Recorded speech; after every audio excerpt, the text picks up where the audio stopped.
igot! Oh, 5 a.m. pa, naligo na. May milagro na naman nangyari. Ganun. Huwag natin kalimutan, bigyang time yung mga natin, yung mga jowa natin, yung mga asawa natin, yung mga kabit natin. Kasi igat, ganun naman talaga. 'Di ba? Fourth yan ng relasyon. Ano yung gagawin niyo? Ha, puro lang kayo work. Tapos hanap ng pera, tapos tunganga, tapos kain, tapos ganito. My goodness, ang boring ng buhay niyo, igat. Nakaka-ewa.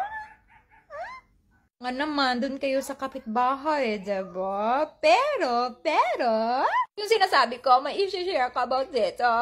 Kaya yung iba, gusto na sa Pinas lang sila. Yung afam, yung pupunta sa Pinas. Yung anak ko, ang sweet. Gusto niyang, hindi nakadikit. Barilit. Alam niyo naman, pag pupunta sila sa Pinas, hindi, 'di ba? Hindi matagal sila nagsistay. Tapos imagine mga 1 week, 2 weeks lang or 1 month lang or yung iba magpapa-extend pero hindi yan. Hello. I love you. Mahal kita. Hindi igat, hindi talaga magkalaslas yung ano mo dyan. Kasi 'di ba, may limit yung bisita, tapos every month may datong. Sino ba naman yung hindi gusto yung ganyan? Iba pa, bumibili pa ng lupa, bumibili pa ng bahay, or papatayuan nila ng bahay, so brand new lahat. Plus, yung iba pa, kukuha ng sasakyan for you. Kukuha ng kung anong pwede mong pangnegosyo para, diba, dyan ka na nga lang, siya na nga lang yung pupunta sa'yo. Igot! My goodness, ang sarap na ng buhay nyo kung ganyan, igot. Hindi mo na need mag-adjust. Hindi mo na need mag-effort para lang magstay sa lugar ni Afam. Hindi mo na need gumastos para lang magstay sa lugar ni Afam because, diba? Maganda actually. Yung iba, yung target nila, yung talagang Afam na gusto na sa Pinas tumira. Yung mga time na pumupunta, okay, nakakapasyal sila sa lugar ni Afam, pero limited lang, uuwi din sa Pinas. Mas maganda talaga, igat. Hindi ka na mag-a-adjust sa familia ni Afam, hindi ka na mag-adjust sa mga friends. No need na magpakitang gilas para piliin ka kasi ikaw na nga yung pinili, diba? Pumunta nga sa Pinas, diba? Doon na nga lang titira, diba? And while, hindi pa siya makastay ng ilang years, hindi pa siya makakuha ng mga churba-chuchu para doon siya sa Pinas tumira, bibisitahin ka lang. Ang sarap ng buhay, igat. For 10 years. Imagine, for 10 years, ganyan yung sitwasyon mo. Ang yaman mo na. Inis na naman kapag gagamitin natin to, no? Ito naman talaga, dapat. Before ito. Okay? Importante din to, ha? Hindi ko sinasabi na hindi ito importante. Importante din na mahal ka, tanggap ka, yung lahat-lahat sa'yo, ganon. Tapos, ganito din. Hindi din pwede, nakakalimutan mo to.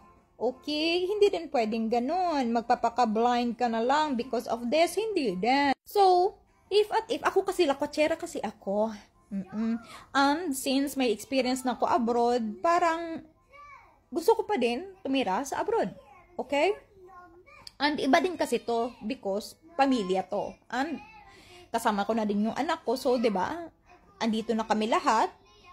Okay na ako, ganun. So, I prefer na dito kami. Pero, if gusto din niya na dyan kami sa Pinas, okay siya mag-adjust or what, then sa Pinas kami. Ganun, igat. Depende din kasi yan sa inyo.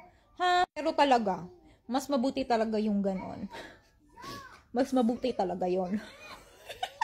Hirap kasi. Tapos yung iba, hindi din sanay na malayo sa pamilya or hindi sanay maka-travel sa malayo, natatakot sila, kasi iba naman talaga pag nasa ibang bansa ka. Hindi ka basta-basta makakahanap ng makakausap, tutulong sa'yo, walang pamilya, wala.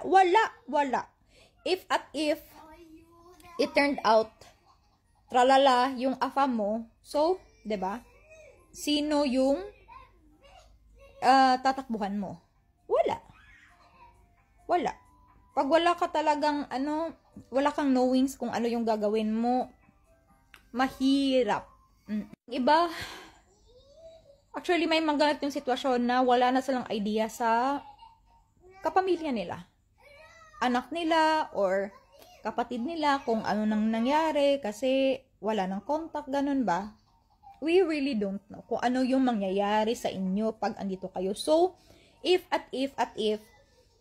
may takot kayo, sa Pinas na lang, search for a guy na gusto magsettle sa Pinas. May mga masuswerte pa din naman yung mga afam na andyan sa Pinas, pero, ayun. Please, wag tong kalimutan. Ganon. Ayun lang. Basta masaya kayo sa buhay nyo, masaya kayo sa love life nyo. That's already well good.